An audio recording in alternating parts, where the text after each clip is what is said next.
harder lockdown, even if you get a good item set to try to keep yourself up. Spearbreaker's still going to be bashing you and Nether striking you down. So I think it's just about the control that it brings in the offlane, and yeah, I think that they wanted to do something different than what they got for Charity last time. The Bristleback didn't seem to be the kind of hero they were looking for from him. Last pick time the first game they last picked the Undying. This time they're second picking the offlane Spearbreaker. So it seems to just be kind of keeping the Bloodseeker Zeus combo for phase 2. They didn't want to give that away until they needed to, and then they wanted to still have the gank emphasis on their offlaner, so they decided that was going to be the pick that they could put forward then and there.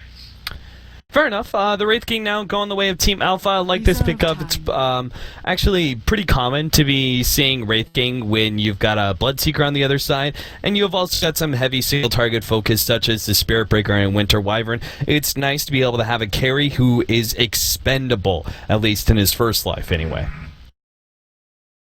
Yeah, and he does have a change with that Aghanim Scepter. I've seen it a couple times in pubs, but I'm not actually sure if it's like a competitively viable item or not. It's still, it's interesting. It's definitely a very unique thing, but I'm curious if Card has any stats of if the Aghanim Scepter has been built on the Wraith King whatsoever, because that, I mean, brings something different. That obviously when you're being comboed up by the Zeus Bloodseeker and you're being burst down quickly, getting yourselves a few extra seconds of afterlife might actually help them out quite a bit. Who knows? But the last pick is going to be coming through here. Plenty of reserve time to look into. But yeah, Cart's telling me it's never been built, and maybe it never shall. I haven't played around with it myself to really get a feel for it. I have faith. I have faith. One day we'll see the support Wraith King. It'll be a late game, and we'll see an Aghanim's pick up, and it's going to be insane. It's going to be game-winning. Like, just imagine that. Just going to give it to him, right? Like, just imagine, like, a support Wraith King, say that's brought back, and then you have, like, say, 45 minutes in, you're able to pick up an Aghanim Scepter, and every single time in these fights, your carry gets dropped, and he's still able to battle it out with the enemy for another 5 seconds. Like, that's pretty insane. I wasn't even joking. I think that if there's a Wraith King and an Alchemist on the same team, you get the Vampiric Core on the Alchemist, and he later gives his buddy an Aghanim Scepter to give himself 5 seconds of extra lifespan. I mean, seems legit enough, but yeah, I don't know. I mean, here it's just going to be him focusing on farm, maybe going for like a Radiance Blade Mail type build, or at least getting a Blink Dagger in line to participate in the fights actively. They look to really get the jump with their ultimates. I mean, obviously, Hookshot in, Blink Sonic Wave, getting the Static Storm down. They have a lot of ways to wrangle their opposition, but without the Dazzle option, that being banned out by Austria's finest, I'm trying to think of the best alternative heroes to really give Team Alpha the survivability they need, the best support. Shadow Demon's not going to be in the pool, Dazzle's not going to be in the pool.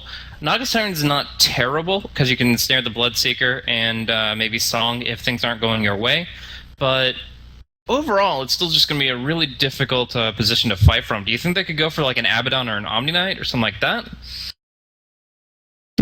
That's not a terribly bad. Omni Knight is a no-go up against Shadow Demon, but an Abaddon wouldn't be too bad of an idea. Would put your team... I'm trying to think, what are some other like really good mid to late game supports that are still left in the pool?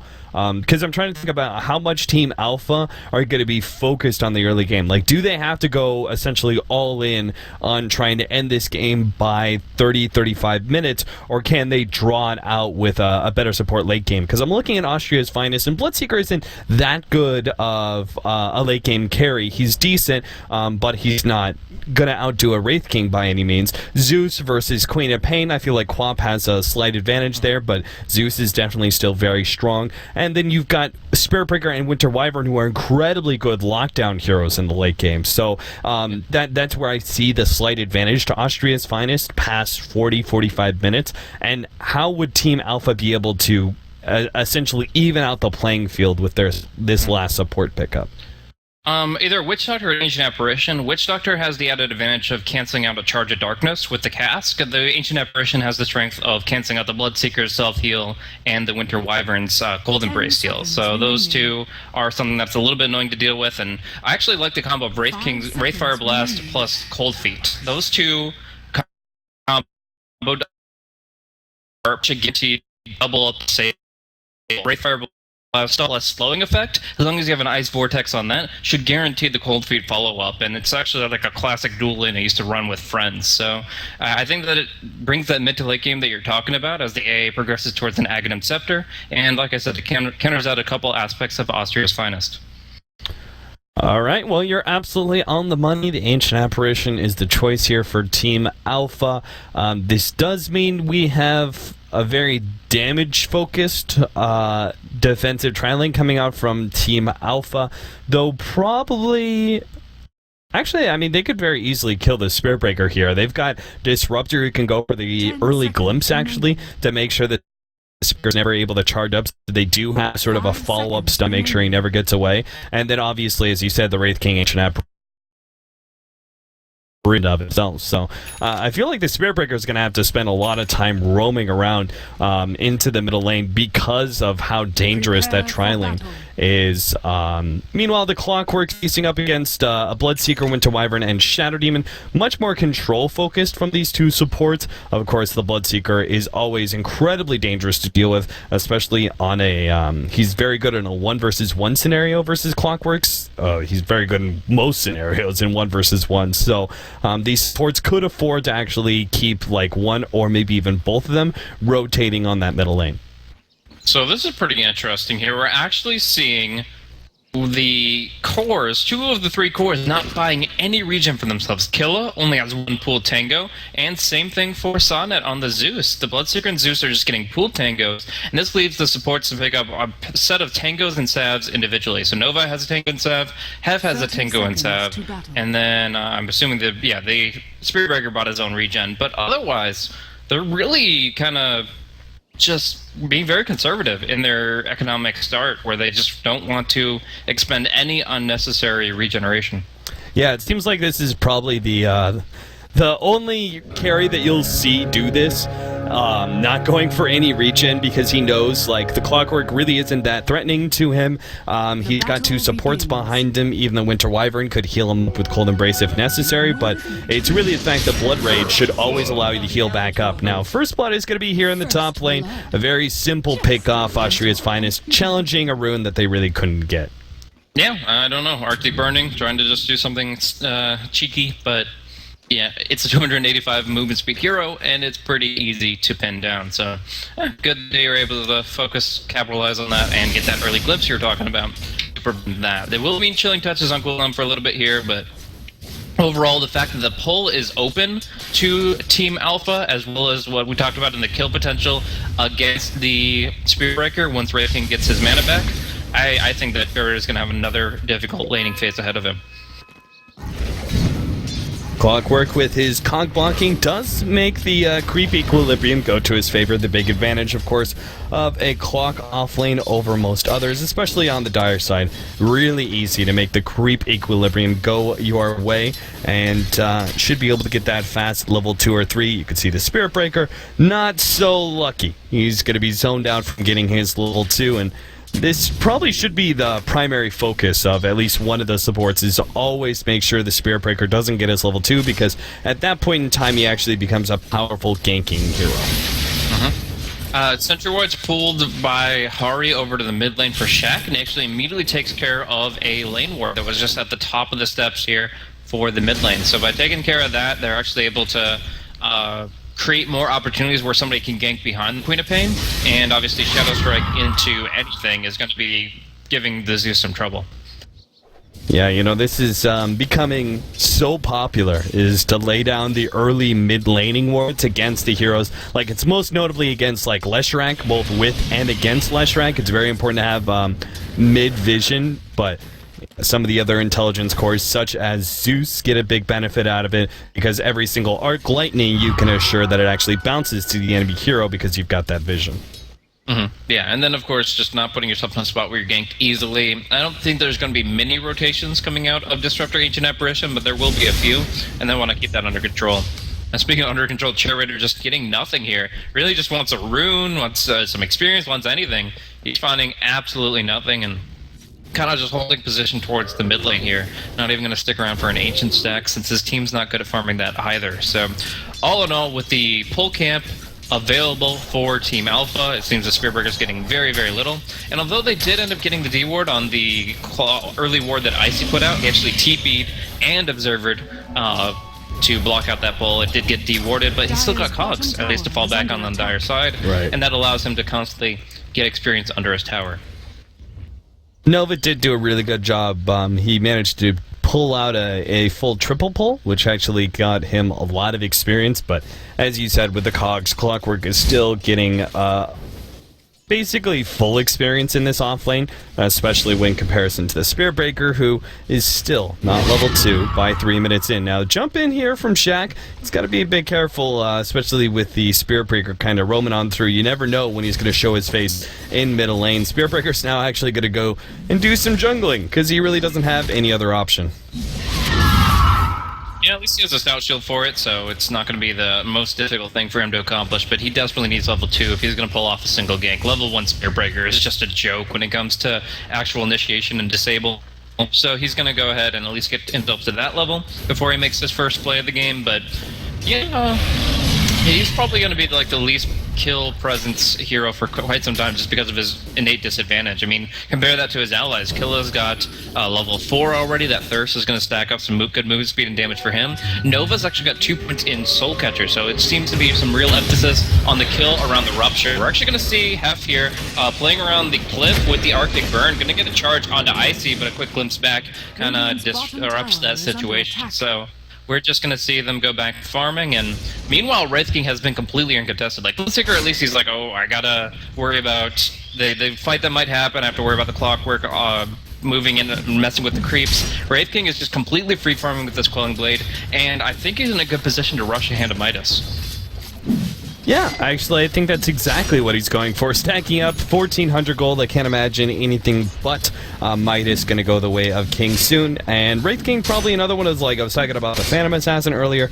Wraith King, definitely one of those carries who is very experience needy. He really wants to get, like, it seems like there's such a gigantic difference between level 1 reincarnation and level 2. Like, level 1, you lose that early reincarnation, and then you're just so exposed for almost a full 5 minutes, while level 2 is a very dramatic jump downwards, and obviously level 3 kind of means it's always up in every single fight, so that Midas kind of bumps you up to that level 2 reincarnation so much faster, and it feels like your longevity in both the team fights as well as, you know, preventing yourself from actually going down to ganks, it just improves so much more.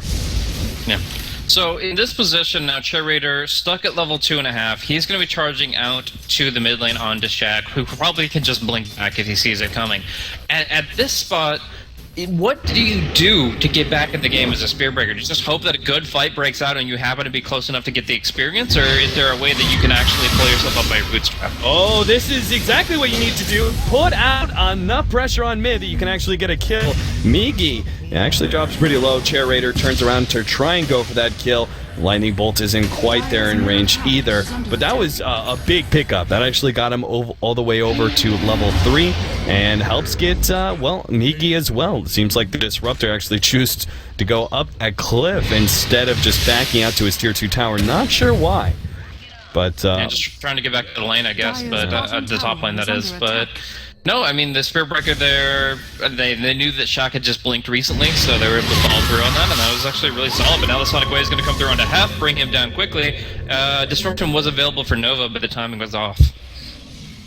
Charator, nice guy that he is, was hoping to be able to leave this haste room for his Zeus. Unfortunately, that's not the case. Icy's going to snag it right underneath his nose. Notice how he went for level 2 charge instead of level 2 greater bash. I think it's just because he knows that all he's going to be doing is kind of a one-hit combo. He's just going to be charging in. That initial stun is all he's really going to be offering, and then he's probably only get maybe 1 or 2 right clicks in. So he can't rely on the 17% play. He's going to be going in for the more consistent disable to set up the Zeus for that extra damage. Yeah, fair enough.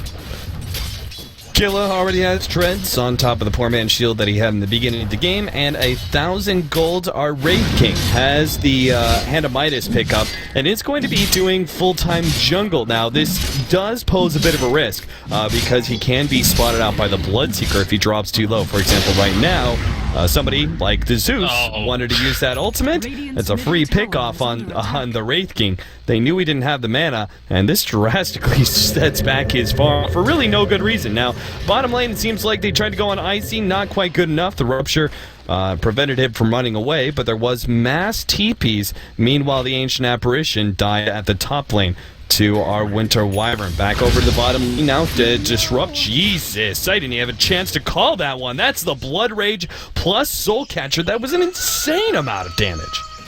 Yeah, it's absolutely absurd. The Queen of Pain, I mean, she's not the flimsiest gal, but she cannot persist against that much nuke damage that's just going to be coming out abruptly. So, finding some really good kills. Austria's fans put themselves in a position of 5-2, and yeah, that's exactly where you want to be at here. We're going to see King finally getting to use his Midas a little bit, and he's going to be going for his level of 11 as quickly as possible. Looks like he's also going for at least the power treads here for some more attack speed, and just going to be looking to kind of fight and farm at the same time. Actually, a lot of stacks here for the Dire side. Is the Queen of Pain going to be tapping into these? The Eastern Hard Camp, the Pole Camp as well, all very heavily stacked up. Yeah, perhaps. Sometimes it's worth giving your Queen of Pain that extra bit advantage so he can start building into the faster Orchid or Aghanims, or maybe even an early BKB is a necessity, especially when I'm just looking at him just like Blood Rage plus Soul Catcher, so you could potentially be doing an extra 90% damage from one of your heroes onto that poor Queen of Pain, or you could potentially like Blood Rage the hero itself instead of one of your allies. I mean, there's multiple situations you can go through here. It just means that the Zeus burst damage, the Spirit Breaker single target, I mean, all of this is going to be very nicely paired up with this kind of synergistic damage increase that they have. Yeah, actually doing the math on it, it's actually like a 210% damage output. When you have the 40% and the 50% there, you're doing over double damage on that kind of a combo, and it's really impactful. So, yeah, I think that they have a lot of good abilities to focus on one target, but right now the target's going to be Clockwork, getting it finished off by the Bloodseeker before the Thundercat's Wrath takes effect.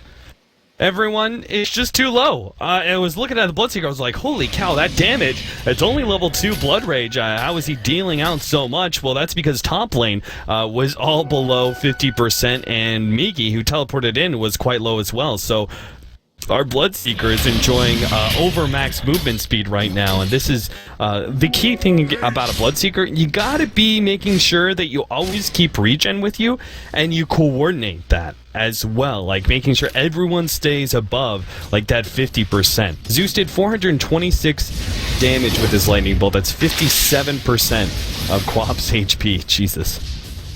Yeah, and I mean, you just can't easily stay up against that. We're going to see Charioteer actually get caught out here. The Ice Blast will connect, and yeah, Clockwork pins him down nicely prior to picking up Hook Shot, so good kill there. But they need a lot more than that to get them back in the game. They really just need to increase the survivability of the entire team. I would say doubled up, because otherwise you're just going to be nuked down so significantly. You're not really worried about the control Austria's Finest brings right now. I mean, the Demonic Purge, Winter's Curse, the Spirit Breaker, they break some decent disables, but I think the damage is the biggest issue. So anything to increase health pools and increase mitigation. Do you go Blink Dagger or Blade Mail on this Wraith King?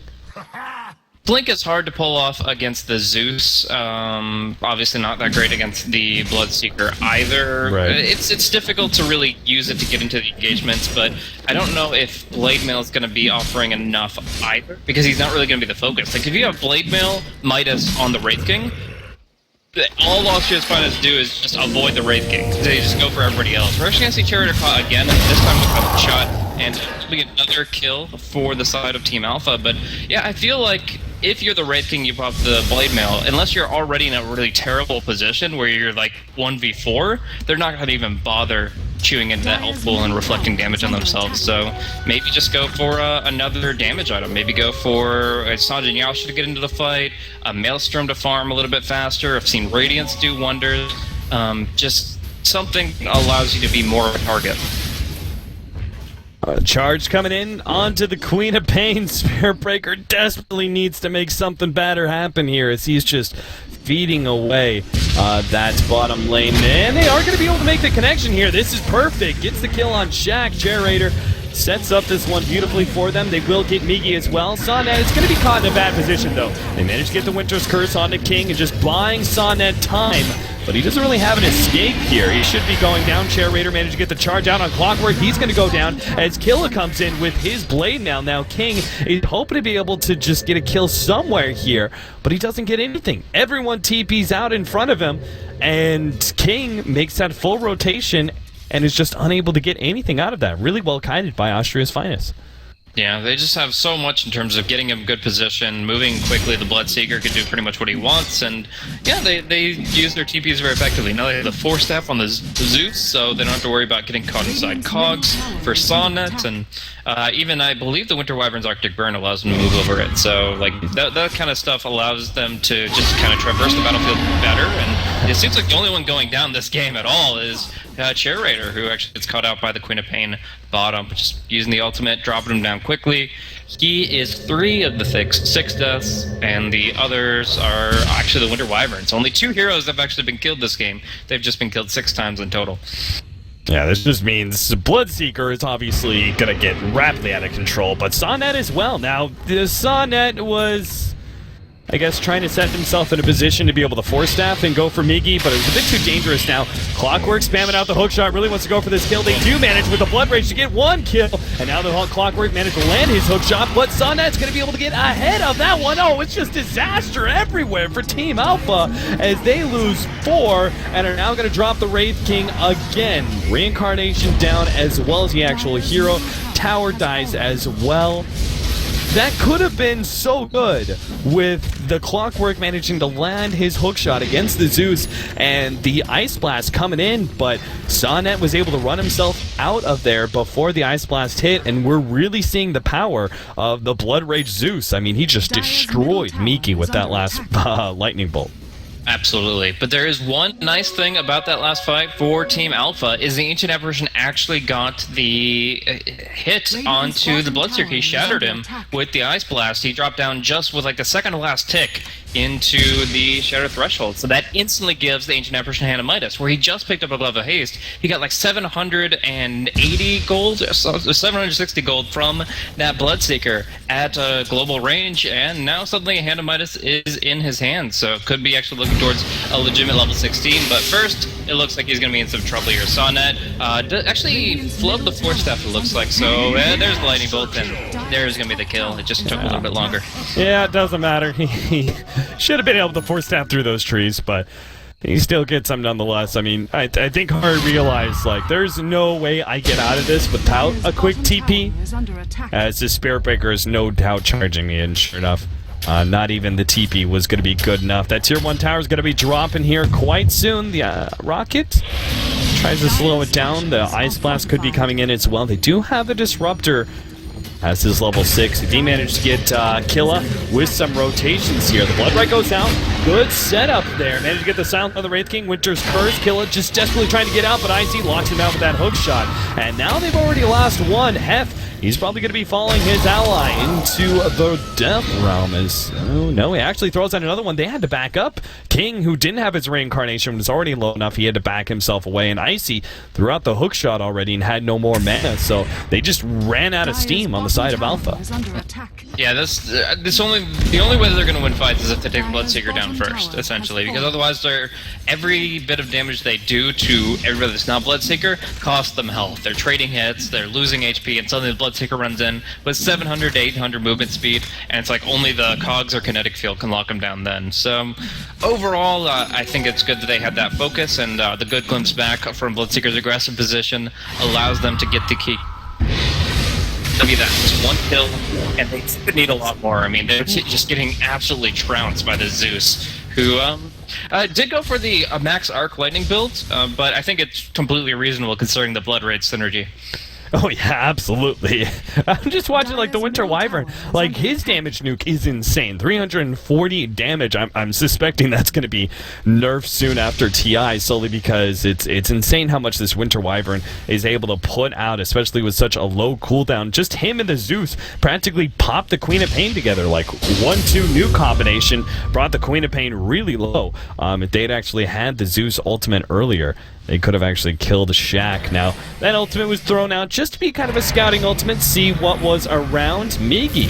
Maybe caught by Nova, or maybe it's the other way around. Nova's now on the retreat, turns around, tries to get the last couple of poison. Last right click is enough. Well played by Nova. Even disrupts to dodge the Wraith King Nuke. Obviously, he is very dead, but maybe he sets up his ally really well, as Icy has now been hit by the Rupture, and Killa just goes in for the kill. Already a Blade Mail bounces back a lot of damage to Shaq. Saw Net in the meantime, gets another kill up at the top lane, but Killa needs to try and get out of this situation. Shaq still does not have his ultimate. Killa trying to make the juke around, but will be spotted out and eventually hit by that Wraith Fire Blast. Hef, he was coming in with the Wraith, with the Winter's Curse, so it's a shame that our Bloodseeker died. If he'd held on for just a few more seconds, he could have been saved. Yeah, and in the meantime, every single time the Ancient Apparition just tries to do the traditional Ancient Apparition thing, which is have his allies fight on the opposite side of the map, just casually farm up the creep wave and use his Midas, and then send Ice Blast to support them.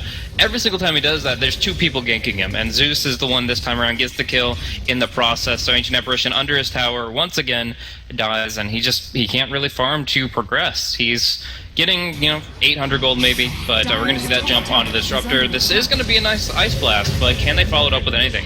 No kinetic field means no. If they had the kinetic field, I think there could have been at least one kill, but we'll see. Shackley's coming in here with the Sonic Wave looking for a double.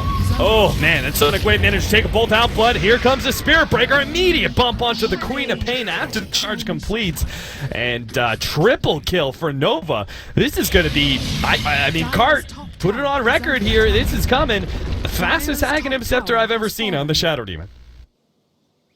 Yeah, I would probably have to say that. I mean, he gets the Hand of Midas at a really great time. He's 5-1 at 4. 57 CS is probably pretty insane for Shadow Demon too, unless you're talking about the mid Eridars, which are few and far between. We actually see Sonic get caught out by the Ice Blast. Doesn't take the actual impact though, just the debuff, and will be able to force out the Reincarnate, while Hari gets gone on by Chair Raider and bashed down very quickly. One more hit from the Zeus, and it looks like King's in some trouble too. There's going to be the Winter's Curse, the Blood Rite, and the kill on the Wraith King.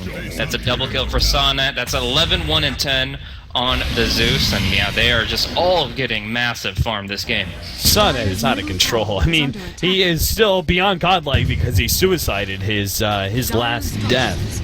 And Sonic Wave wasn't actually enough to kill him. I didn't even notice that. Just too many kills going down. It's 33 kills in 20 minutes. A very action-packed game, but also very one-sided. Austria's finest taking a very clear lead in this game, already taking down the first Tier 2 tower of the game, and I'm sure going to be bouncing back for Roshan quite soon. Yeah, I mean, right now they want to protect their advantage. They want to get that Aegis on the Zeus, because frankly, with him having suicided, he is like he's on America's Most Wanted list. Like 11, 1, and 10, but the death is a suicide. He has a massive kill streak, a massive amount of net worth, and Team Alpha, if they have any chance of getting back into this game, have to tap into that. There it is. I mean, Cart, that was perfect timing to give me that stat. 25-minute, essentially. Aghanim Scepter, picked up by Jerix. He has it by, like, it's not in his inventory, but he bought all the essential items before the 21-minute marker. This is Nova. You're getting his Shadow Blade, ruining the world record. Come on, man. Yeah. All Give right, him the courier, haste it up. But no, that is a hell of a fast Aghanims, and it's just going to be really annoying for the Wraith King. I mean, he won't have Mortal Strike, he won't have Vampiric Aura, and he won't have any movement speed for pretty much the entirety of the fight. The only issue Shadow Demon will have is mana. He'll probably need Arcane Boots here, because spamming out multiple Demonic Purges does cost a hefty sum, but when you even get 2 off on the enemy carry, they're just really low impact in the fights. Yeah, especially with Soul Catcher. I mean, it's actually a huge amount of damage. He could actually just go ahead and disrupt somebody, Soul Catcher them, and I actually don't entirely know how it works. Do you just like triple Demonic Purge and it'll just go off like 3 seconds later, 1, 2, 3? I've done this a number of times, and there was one time where I thought it actually, like, the second I put up the second application, the first one triggers, but I've also heard it change. Oh no, that's when you use it on 2 different targets. Okay. So yes, if you're putting on one target, as soon as you apply the second Demonic Purge, the first one triggers the damage instantly. and it just refreshes the debuff. Okay, so that's actually it's really fun when you cast it on 3 different targets, and the sound effect is just so satisfying. Yeah.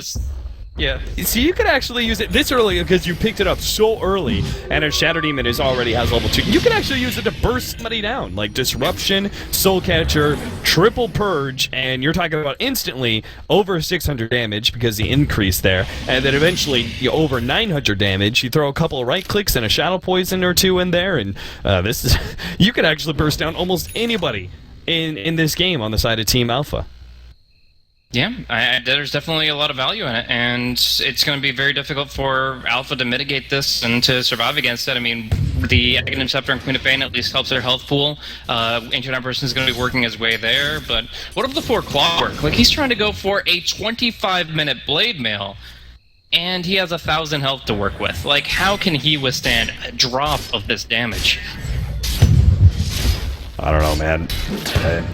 He's just gotta. In these sort of situations, as a Clockwork, I think you have to just sit back. You can no longer be in the active Clockwork looking for kills. You have to sit back and farm up your Blade Mail. It's just so essential. Top lane, they found an Ancient Apparition. Looks like a Spirit Breaker charge caught him out. Yeah, there's actually Zeus BOTs as well, so Boots of Travel is giving the global hero even more global presence. See this little Rocket Flare scouting out the Roshan, but doesn't seem to give Killa any cause for concern. He's going to take this down, and it looks like they won't actually give the Aegis to the Zeus, so more importance that Sonnet gets that suicide off if he needs to. Shaq actually pushed back. They managed to get a pretty good conch there, locking down Sonnet with the Blade Mail as well, but Sonnet is just able to force snap out of that one and stay pretty healthy. They do chase down at least the Spirit Breaker. Sonnet actually pulled back into the silence there. There goes those double purges we were talking about. King is going to be slowed down, but it's the important thing that they clean up the rest of the enemy team before they go for the Wraith King. He's got that reincarnation and will be going down a second time. Oh, man. Winter's Curse actually catches him. He's trying to TP out now. Shaq comes in and finishes off one, but in just another kill to Sonnet. Beyond Godlike once again. He is 13, 1, and 12. Hasn't actually died to the enemy team once. So he's fine and dandy, and they actually left Roshan at about like less than 2,000 health. Killa's like, oh, well, there's kind of a fight going on. I'm not going to finish this guy just yet, but now he's going to be able to take him down pretty quickly, and Aegis will be coming out. I think Sonnet should still have it in case he doesn't get the suicide off, but we'll see. No matter what, they have a lot of value with the quick respawn of the Zeus. I mean, he has like a 4 or 5 second death time right now, so Ice Blast comes out, Rocket Flare as well, Killa takes the Aegis, and they walk away. Vladimir's... Jesus. Or Spirit Breaker. Like, once upon a time, this guy was... like, he died like 2 different times. He was, like, level 1 still at 3.5 minutes in. This guy was the epitome of the poorest of the poor. And now, thanks to his Midas, and obviously all the kills going around, he's got Treads, Urn, Midas, as well as a Vladimir's picked up. And just saying around now, he's going to be having trouble though. He doesn't have Reincarnate, walks right into what he felt was a safe little jungle, and look at Killa's movement speed, 700 MS with that Silver Edge going for the next kill, but it looks like they'll just kind of hold the line, wait for the creep wave, and push naturally. And I gotta feel for the Wraith here, like, his passes are pretty much broken constantly in each fight. There's a Silver Edge, there's 3 Demonic Purges that break. Like, there are so many effects that eliminate his passives completely and essentially make him a walking stun. Tier 3 tower's already down. A good Sonic Wave gets laid out. Disruption. It saved the Spirit Breaker. Very nicely played, so they don't actually drop a single hero. Meanwhile, Sonnet, oh my god! Arc Lightning is enough to finish off Hari. That was a Lightning Bolt and 2 Arc Lightnings. That was enough to kill him. Now, Sonnet dropped pretty low. He needs a Blood Rage save. Or no, actually, Glimmer Cape plus Cold Embrace. He's fine. He's going to heal up a decent amount, too. Shaq comes back. They manage to take out the Spirit Breaker once. King is slowed down. And again, he does not have Reincarnation. The Blade Mail, there's no turnaround whatsoever. Killa heals up. And this Rax is forfeit. Yep, so now at this point, 1 lane of Rax is absolutely gone, And we're gonna see a nice little ultimate coming out of Sonnet.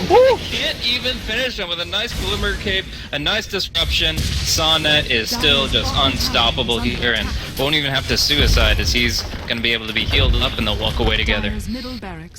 Blink Dagger now plus 2,300 gold. I mean, if he really wanted to, he could get a BKB instead of that Blink Dagger and truly be unkillable.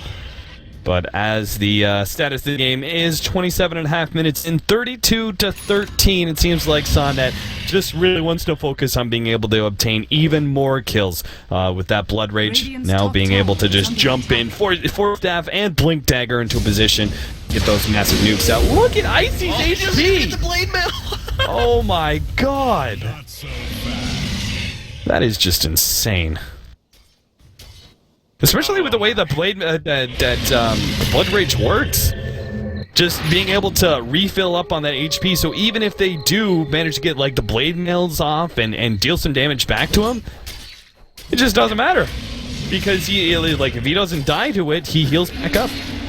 Yeah, it looks like he won't be able to get Shaq just yet, but there's going to be a Charge of Darkness coming through long range, and they do have vision of him with the Thirst. Now it's going to be a Blink Dodge on the Wraithfire Blast. Zeus putting himself in a very awkward position here, but with 20 Bloodstone charges, he just says, come at me. He is manning up hard, and he can just absolutely eviscerate these supports. Spiritbreaker takes on the AA, and Zeus cleans up the Disruptor. Just like one man left outside, and he was actually caught by the Winter Wyvern, now being reincarnated and unable to TP home. Shaq, third track, but he is going to be unable to do anything with this demonic, or with the Sonic Wave, and that's going to be GG. Yeah, Sonnet, he was hoping to get the total wipe, but Clockwork took 1,307 damage from Zeus in 2 seconds there.